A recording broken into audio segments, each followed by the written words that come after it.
नमस्कार दोस्तों। आइए आज छत्तीसगढ़ी के विकास के सोपानों पर हम कुछ चर्चा करते हैं। बहुत सारे मित्र कभी फोन के माध्यम से या कभी मेल के माध्यम से कुछ जानकारी चाहते रहते हैं और हम उन्हें व्यक्तिगत रूप से एक एक को जानकारी देने के बजाय प्रयास कर रहे हैं कि छत्तीसगढ़ी के विकास के प्रमुख सोपानों के बारे में इस वीडियो पर चर्चा करें। तो मित्रों, आप सब जान रहे हैं कि छत्तीसगढ़ी भाषा का विकास तो हजारों साल पहले से हुआ है। यह साहित्य वाचिक रूप से कई सालों से इस भूभाग में बोली जाती रही है। जब छत्तीसगढ़ी के साहित्य का विभाजन काल विभाजन साहित्यकार लोग करते हैं तो वे शुरुआती दौर के साहित्य को गाथा काल के रूप में विभाजित करते हैं और इसको ईस्वी सन 1000 से 1000 यानी 1500 तक विभाजित करते हैं। यानी सन 1000 से 1500 तक छत्तीसगढ़ी में वाचिक रूप से गाथा का विकास हुआ या गाथा गायन की परंपरा रही। तो हमारा साहित्य जो है काव्य रूप में 1000 से 1500 ईस्वी तक विकसित हुआ। हमारे छत्तीसगढ़ या छत्तीसगढ़ी के नाम के संबंध में आप सबको मालूम ही है कि कहा जाता है कि खैरागढ़ के चारण कवि दलपत राव ने सन 1497 में छत्तीसगढ़ी या छत्तीसगढ़ शब्द का इस्तेमाल किया। उन्होंने अपने राजा के प्रशस्ति में लिखे गए काव्य में लिखा कि छत्तीसगढ़ क्या है। इसको उन्होंने समझाने का प्रयास किया कि लक्ष्मी निधि राय सुनो चित दय, गढ़ छत्तीस में न गढ़ैया रहो, मरदूम रही नहीं मर्दन के, फिर हिम्मत से न लड़ैया रहो।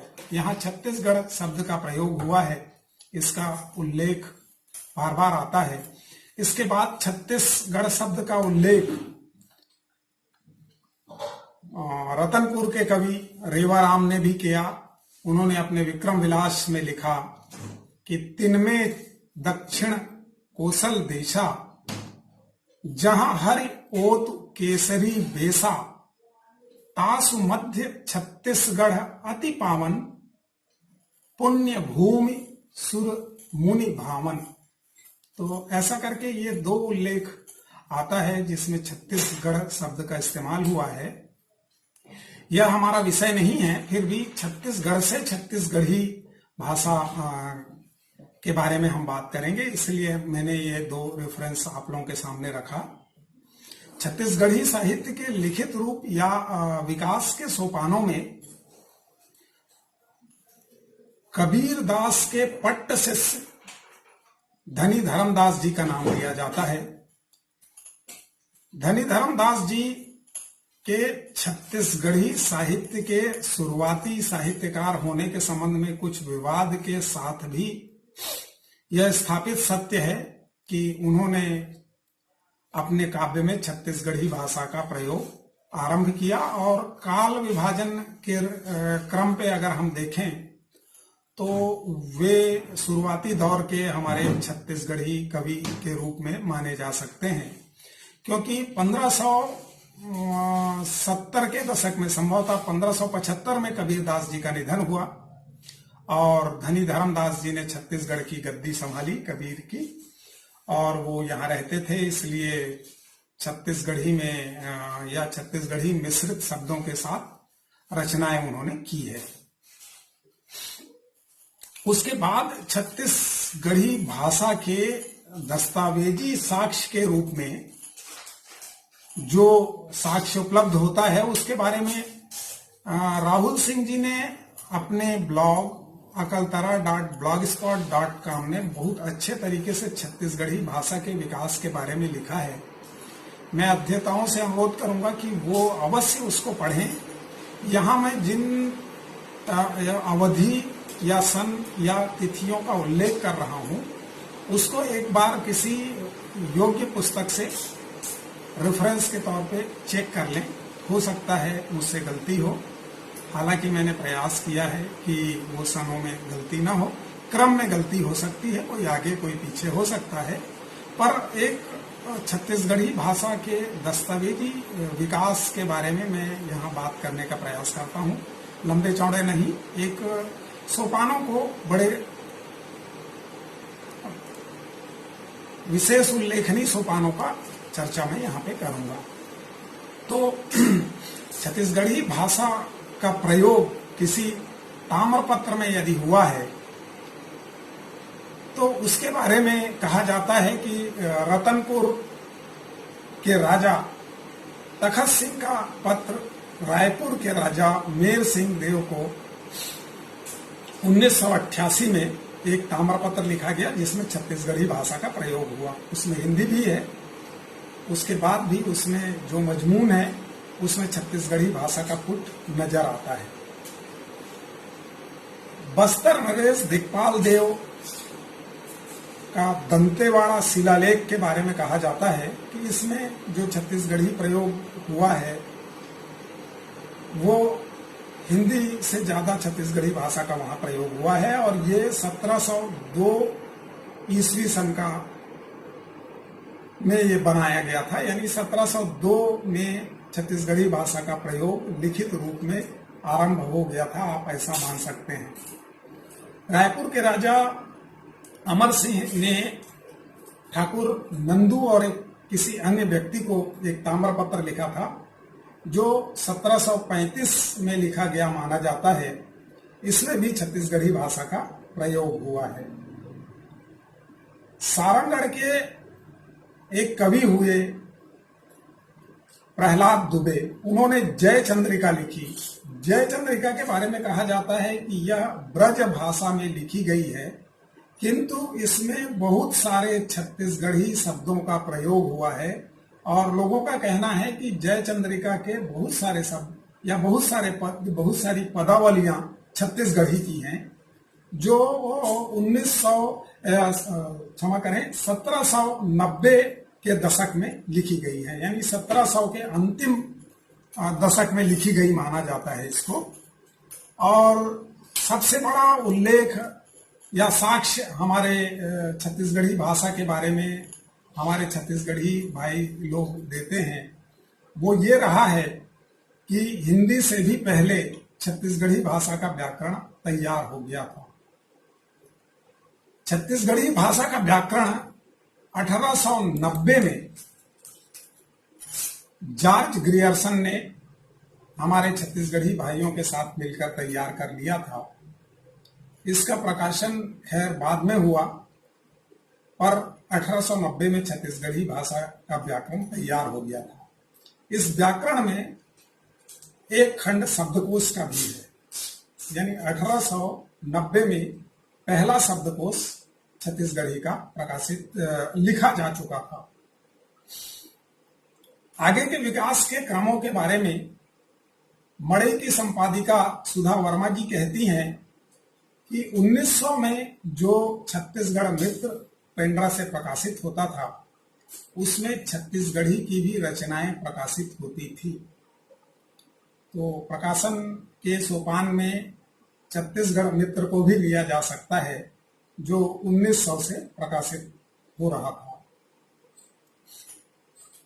किसी किताब के रूप में छत्तीसगढ़ी के प्रकाशन के बारे में जो उल्लेख अध्येताओं से प्राप्त होता है उसमें पहला नाम आता है पंडित लोचन प्रसाद पांडे का। पंडित लोचन प्रसाद पांडे जी ने एक एकांकी लिखी थी हिंदी मास्टर।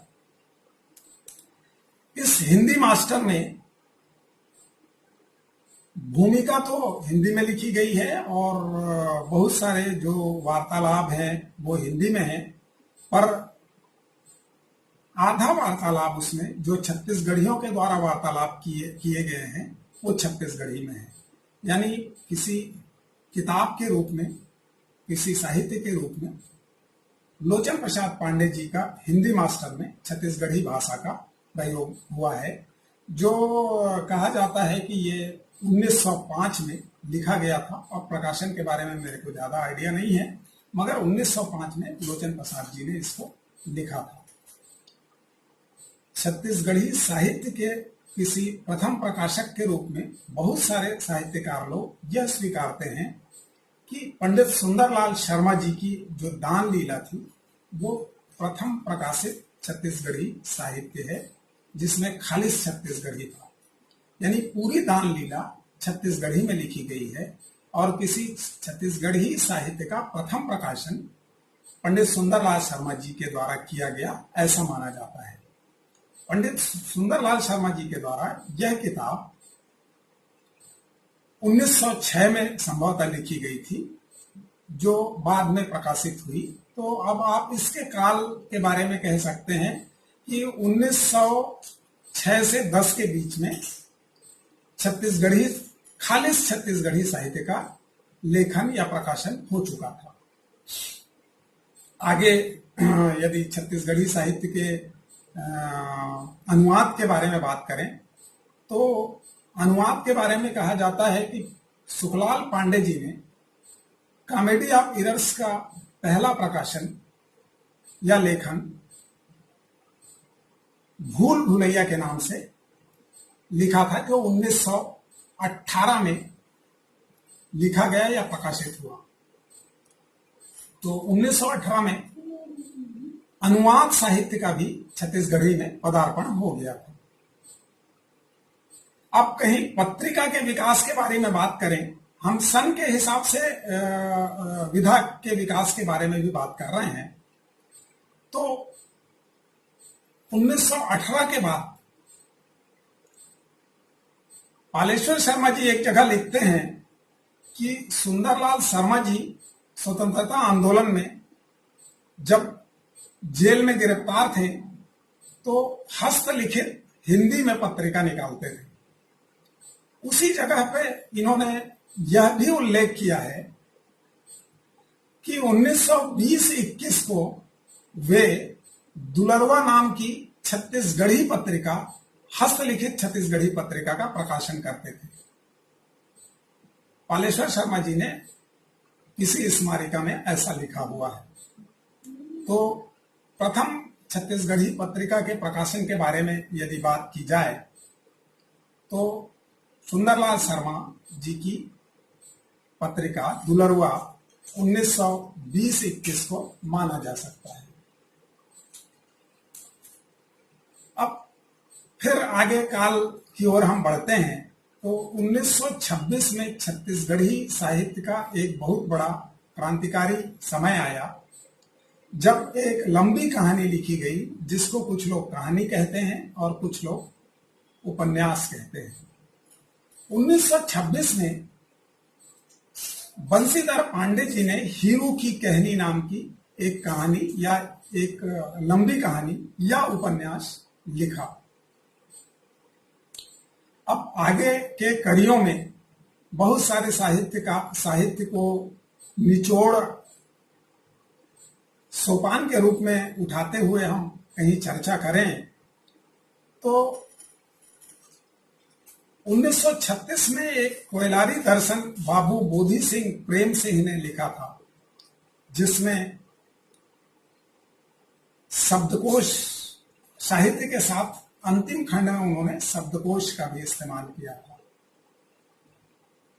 तो कोयलारी दर्शन में पहली बार छत्तीसगढ़ी शब्दकोश का इस्तेमाल हुआ। जॉर्ज ग्रियर्सन के व्याकरण में जो शब्दकोश इस्तेमाल हुए थे, जिसमें 400-500 के करीब शब्द थे, उसके बाद दूसरा शब्दकोश किसी परिशिष्ट में इस्तेमाल हुआ, वो कोयलारी दर्शन में हुआ, ऐसा मान सकते हैं।